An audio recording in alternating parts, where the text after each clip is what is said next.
folks, how are you? Sean Ferrick here for TrekCulture. Now, today we're going to be going through the story of the little ship that went from imposter syndrome to a bloody good Federation starship. Yes, it first appeared as a ruse in Star Trek Voyager, but how would it then end up at the Battle of Procyon 5? Well, let's find out. I'm Sean Ferrick for TrekCulture, and here are 10 secrets of the USS Dauntless that you need to know. Number 10, the numbers.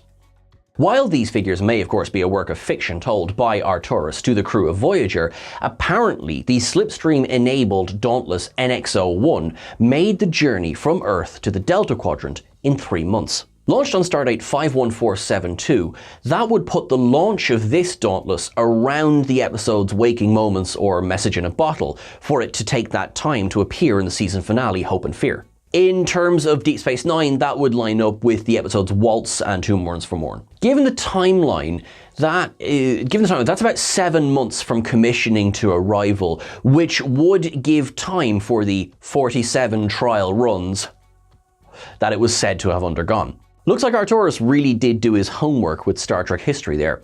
When it jumps into slipstream for even a few moments, it takes Voyager 2 days to catch up. The reverse engineering of this slipstream drive wouldn't have to wait until Voyager returned to the Alpha Quadrant, as the episodes went on, we would see the crew of Voyager attempt to do this very one thing. In the 100th episode, Timeless, the series would double down on the fact that the Intrepid class was not designed for sustained travel under slipstream drive, as of course the events of that alternate future showed that Voyager couldn't handle it, was knocked out of slipstream, and then was sadly destroyed when it impacted on a Class L planet.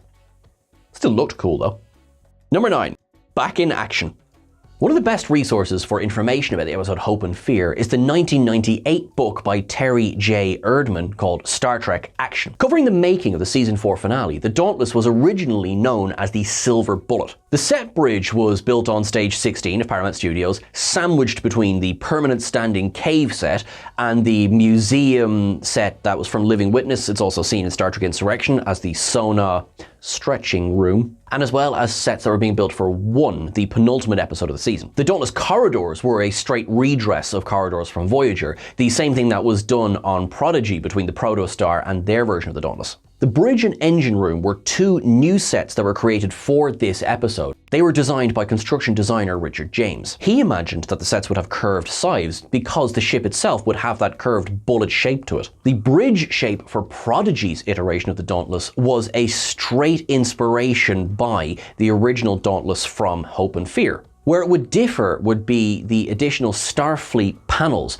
that were removed when Arcturus' ruse was revealed. When the ruse was uncovered, it would reveal a darker, more alien pattern than we had been used to seeing, something that was in direct conflict with the brighter Starfleet patterns.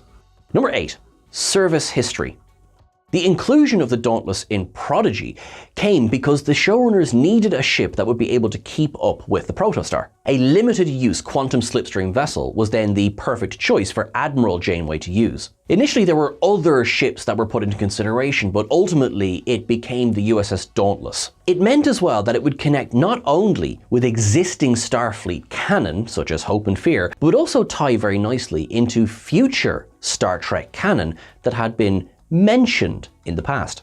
For the name, the Dauntless came out of a conversation in which Rick Berman said during the 3rd season of Star Trek Voyager that it would simply be a cool moniker for a ship. This is something that Brannon Braga kept in mind and was then eventually able to put into Hope and Fear. The Dauntless model for Hope and Fear would then later appear in the episode Azati Prime of Star Trek Enterprise, wherein it takes part in the Battle of Procyon 5. When Archer is transported aboard the Enterprise J in the 26th century, outside of the ship through the window, he can clearly see this Dauntless. This allowed for Prodigy to confirm that this was no mere use of a 3D model. No, the Dauntless had in fact entered production in Starfleet by this time.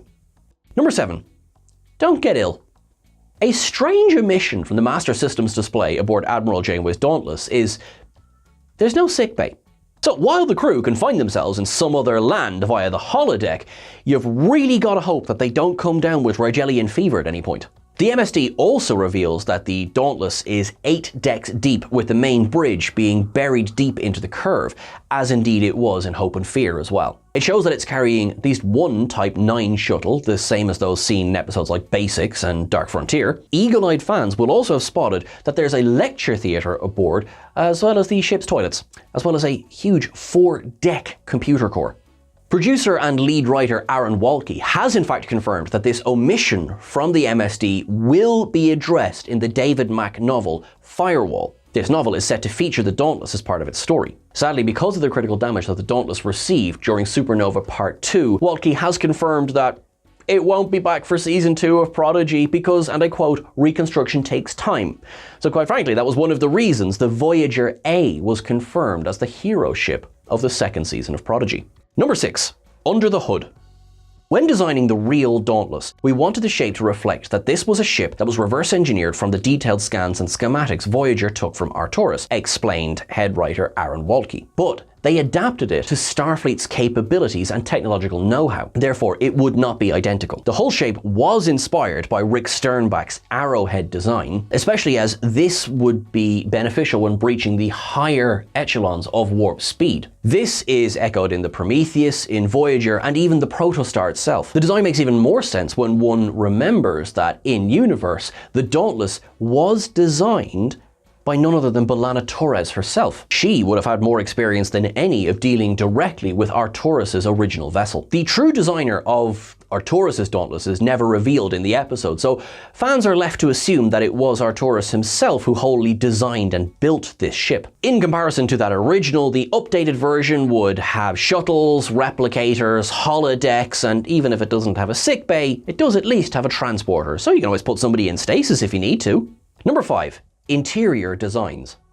Considering there was a limit on how much the show could spend on creating new sets, as detailed in the special features on the Star Trek Prodigy Season 1 box set, there was a limit to just how much could be done with the USS Dauntless. Some of the sickbay designs aboard the Dauntless were based on Protostar designs, but a lot of the ship had to be built from scratch so that it would match what was seen in Hope and Fear. A notable absence from the bridge in Star Trek Prodigy is a dedication plaque. On Arcturus's version, it is there and bears the legend, "Hope is a waking dream." Aaron Walke believes that if a dedication plaque had been created for Janeway's version of the ship, it would be very different. Of course, the motto on Arcturus's ship is a huge nod to the revelation that would come later in the episode. Number 4.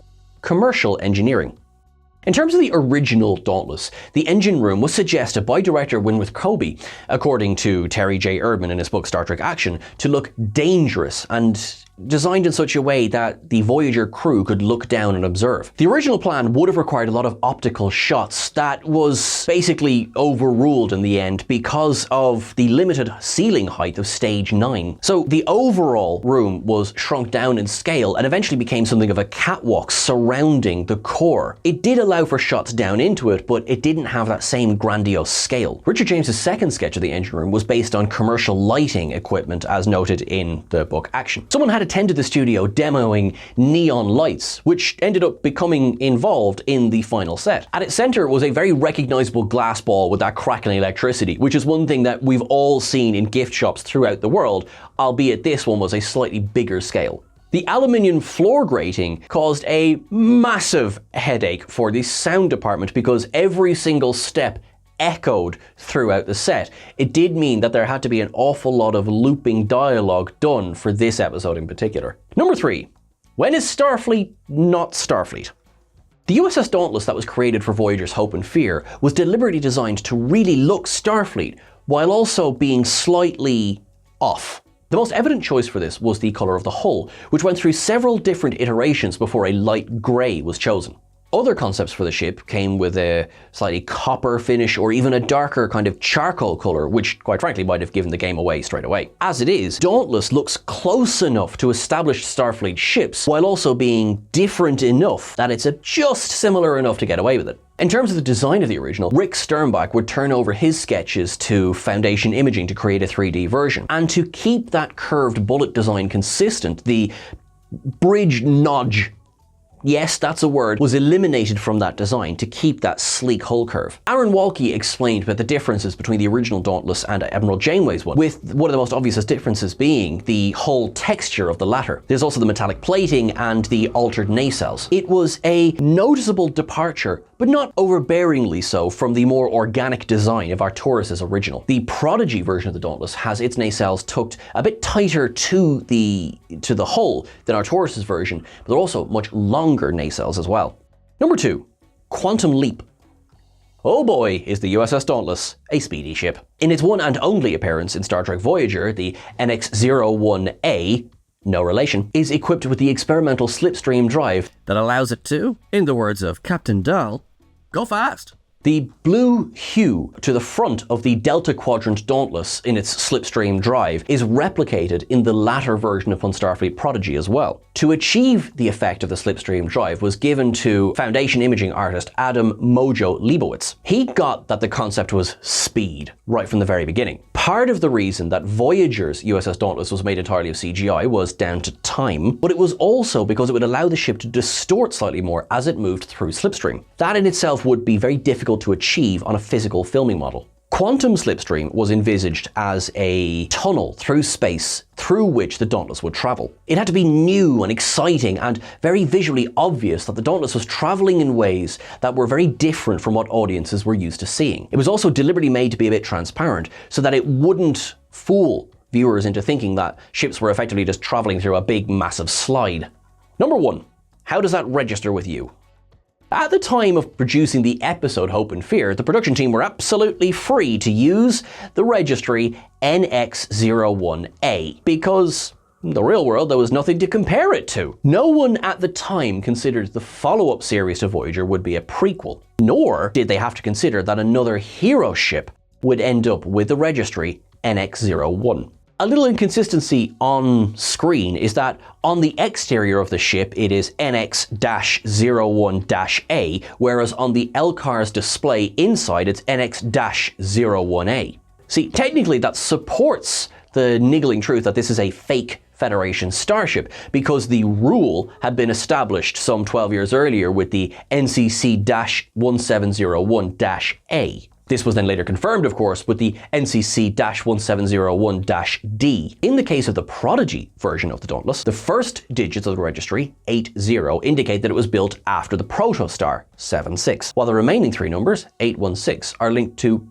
supervising producer Patrick Krebs' birthday. Aaron Walke has also indicated that this newer registration is suggesting that this version has ironed out a lot of the kinks that go into slipstream drive. This is lightly confirmed by the fact that it is no longer NX, but it is in fact NCC, which suggests it's gone into major production. Thanks very much. What did you think, folks? What did you think of the new USS Dauntless? What did you think of the old USS Dauntless? Let us know in the comments below. Thank you so much to Clive Burrell, who wrote the article upon which this is built. I love these articles. I love talking about ships. So please, if you love them too, let us know. Make sure to share, make sure to like, make sure to subscribe. You're all awesome. Make sure you follow us over on Twitter at TrekCulture. We're on Blue Sky and Instagram as well. We're at TrekCulture YT on Instagram. I'm at Sean Ferrick on the various socials.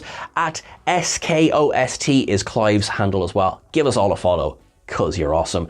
You look after yourself till I see you again. Make sure that you live long and prosper. You're awesome, you're brilliant, and you know what? I think you're the best.